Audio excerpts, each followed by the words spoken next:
ओम शांति। हम कौन सी होली बना रहे हैं? अपने से सवाल करें, क्योंकि आज आपका बहुत बड़ा एग्ज़ाम है। आपकी स्थिति का एग्ज़ाम है, आपकी परिस्थिति का एग्ज़ाम है, आपकी शरीरी स्थिति का रिज़ल्ट आपके सामने आज पूरे दिन भर में आएगा। जो बाबा के बच्चे लौकिक में है या अलौकिक में, वो ये चेक करे कि आपकी बाबा की याद कितनी है, आप कितनी आत्मिक स्थिति में हो, आप कितनी देह अभिमान में आए, कितना परसेंट, कितनी ज़ोर से बोले, कितना ज़ोर से आप चिल्लाए, कितना धीरे बोले, किसी ने रंग लगाया तो वहाँ आपने कितनी सहन शक्ति धारण करी। आज आपका प्रैक्टिकल एग्ज़ाम है और जो इस एग्ज़ाम को पास करेगा वही विश्व विथ ऑनर होगा। और ये रिज़ल्ट कोई और नहीं, ये आप अपने आप को देखें। क्योंकि हम खुशी तो बना रहे बाबा मिला, लेकिन बाबा ने अभी क्या बोला, अंतर्मुखता में आना है। आप अगर त्यौहार भी बना रहे हैं, किसी को रंग भी लगा रहे हैं, तो एक्चुअली अगर लौकिक में भी रीति निभा रहा है तो आप बस गुलाल का आत्मिक स्थिति में या आत्मा समझ के ये आप चेक कीजिएगा अपने आप को कि आप आत्मा समझ के कितना आप,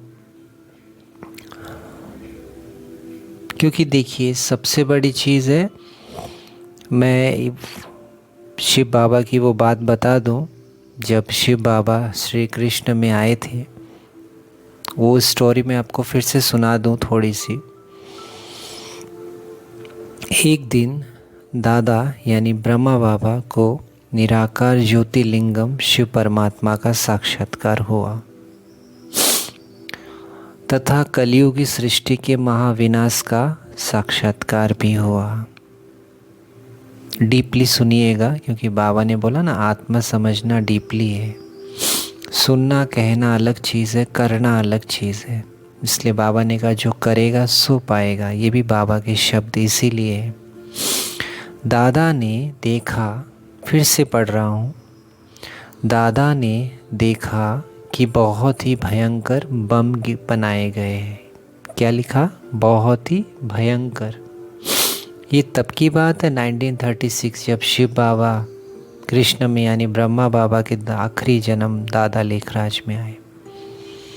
बहुत ही भयंकर बम तो है, लेकिन भयंकर बम।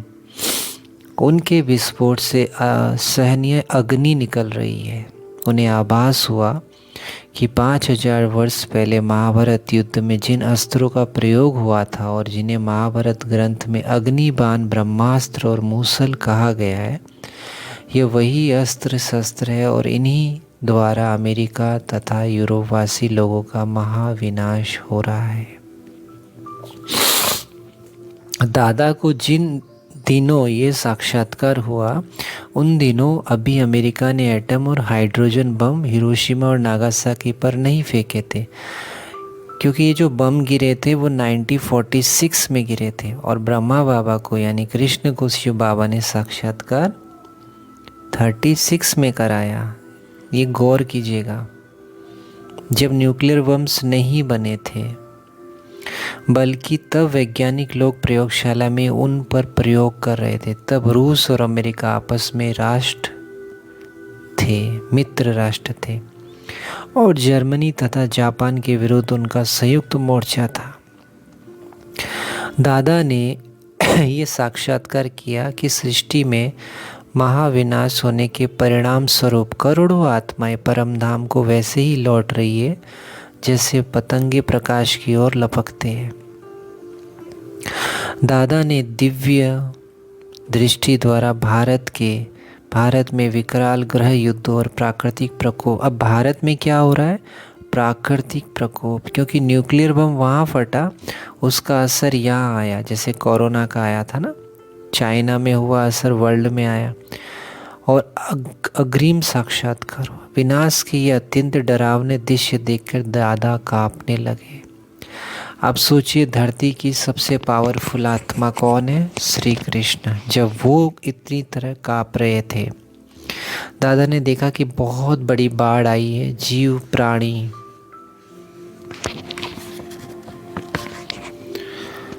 जान बचाने के लिए इधर उधर भाग रहे हैं। परंतु मैं आगे नहीं पढ़ूंगा, बहुत ही फिर खुशी की बात यह है, बाबा ने फिर कहा, सतयुग को जब बाबा ने देखा तो कहा, अल्फ को अल्लाह मिला, बे को मिली झूठी बादशाही, आई तार अलिफ को हुई रेल का राही।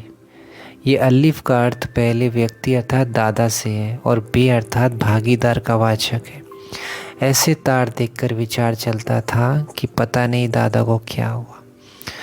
तो अब आप सोचिए, जो इतना बड़ा व्यापारी, जिन्होंने अपने जीवन के इतने साल, उसने अपने 18 करोड़ ऐसे ही नहीं दिए। तो आप ये सोचिए, क्या आप सभी बाबा के बच्चों को अगर पुरुषार्थ करना है तो क्या ऐसा वैराग्य है? हम स्टेटस में क्या भेज देते किसी को, आज होली में ऐसा होगा, दूसरे के जीवन की कहानियाँ, दूसरों की बातें, हमें कोई लेना देना नहीं। हम अपने लक्ष्य की ओर देखें। आज हम बाबा को अंतर्मुखी होकर कितना याद करें। होली में आज हमें जो रंग लगाया गया, हम आत्मिक स्थिति में, उस स्वरूप में, शांति में, उस रूहानियत में होली खेले, या ऐसे चिल्ला लिया, डीजे बजा लिया, चलिए बाबा के गीत भी बजाए, सॉन्ग भी बजाए, लेकिन आप सब कुछ करते हुए सच्चे मन से, मैं फिर कह रहा हूँ, सच्चे दिल पर साहब राजी। अगर आप किसी भी बच्चे ने सच्चे मन से आज के दिन आगे भी अपने स्वरूप में स्थित रह के आत्मिक दृष्टि से, हाँ जी मिलने को आए, मिठाई दी, आत्मिक भाव, जितना हम आत्मिक भाव से रहेंगे, बाबा की याद अंतर्मुखता से की गुफा में रहेगी। जितना हम आवाज़ में, वेहद में, और उसके बाद व्यर्थ में, उसके बाद ज़्यादा बोलेंगे, ज़ोर ज़ोर से चिल्लाएंगे, हमको वो शक्ति नहीं मिल सकती। और अगर हमने ये सब नहीं किया, मैं फिर ये बात कह रहा हूँ क्योंकि मेरी जो क्लासेस है, मैं सही कहता हूँ, मुझे दिखावा बिल्कुल नहीं आता। जैसे ब्रह्मा बाबा ने शुरू में सच कहा, जिसको आना था वो आए, जिसको नहीं आना था वो छोड़ के चले गए बाबा को। बाबा घर की याद आ रही है वो। अभी क्या है कि हमें सब कुछ मिल रहा है, हम सुख सुविधाओं में हैं, हम साधनों में, लेकिन हम ये चेक करें हमारे अंदर पावर कितना है। जैसे बाबा को साक्षात्कार करा कि भारत में ऐसे हुआ प्राकृतिक आपदा, तो लोग भागने लगे। क्या हम इतने पावरफुल हैं कि हमारे सामने कोई, या हमारी बिल्डिंग हिल रही है तो हम नहीं भागेंगे, हमको बाबा की याद रहेगी?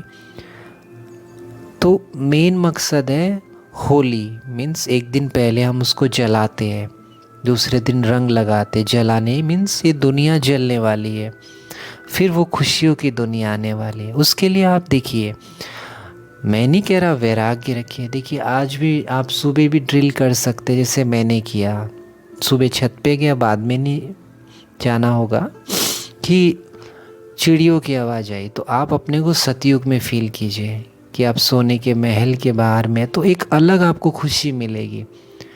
तो आप इस तरह करेंगे तो आप बाबा की नज़र में आपको पॉइंट्स जमा होंगे और बाबा आपको बहुत पावर देंगे, जिसको बाबा कहते हैं अंत में मैं अपने सच्चे बच्चों को सूवी रस पिला के ले चलूँगा। तो अगर आप ऐसा पुरुषार्थ करेंगे तो इसमें ऐसा नहीं वैराग्य रखें, खुशी भी रखें, तो आपको बाबा की याद रहेगी, क्योंकि विधेयी को याद करना है, विधेयी बनकर। ठीक है, कोई इस क्लास को गलत नहीं समझे, उनके भले के लिए मैंने ये सही बोला है, क्योंकि मुझे देखिए जो सच है वही कहना पड़ता है। सच तो मीठो नच, बाबा कहते हैं। तो सब कुछ खेलिए, लेकिन आत्मिक स्थिति में चेक कीजिएगा और सच खुद को लिखिएगा। ओम शांति।